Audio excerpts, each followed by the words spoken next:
I was packing up a life I thought no one would miss, when he knocked on my door with a question that changed everything. My name is Ivy, and for 2 years I lived in a tiny wooden cottage on the edge of Maple Creek.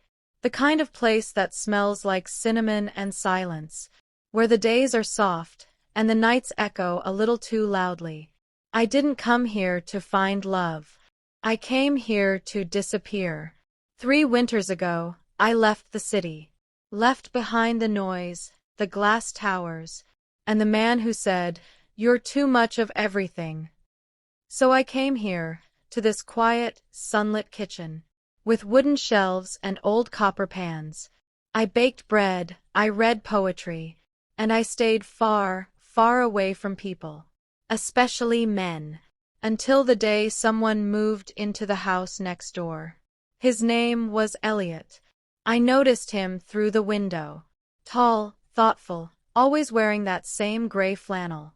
He carried books in crooked stacks, plants in mismatched pots, and never played music too loud. He didn't wave, didn't knock, didn't stare. But every morning at 8, he walked past my window, just slow enough for me to notice. And I did.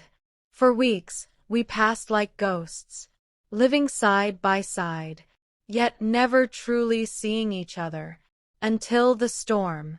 It was a Tuesday, late October. The wind howled like it had something to say. Power went out, branches snapped, and in the middle of it, a knock. I opened the door, wrapped in my old sweater, half expecting a stranger. It was Elliot.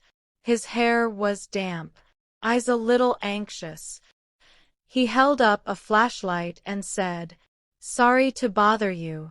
I'm not great with storms. I saw your candlelight.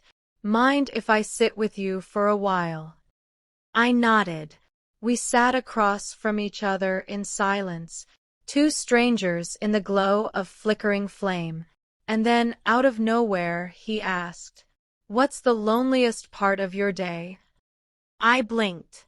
No one had ever asked me that. I said, "When the light hits the floorboards just right. It looks beautiful, but it reminds me that no one's here to see it with me." He smiled. Soft, sad, real.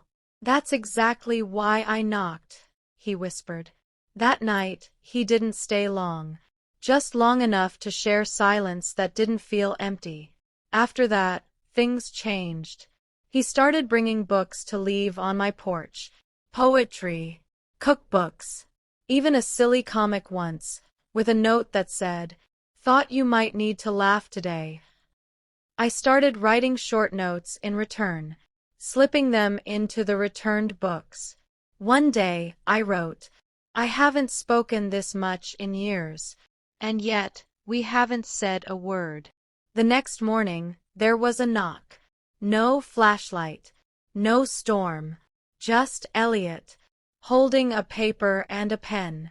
"Maybe it's time we started saying things out loud," he said. And so we did. Bit by bit, day by day. Now he sits with me in this same kitchen.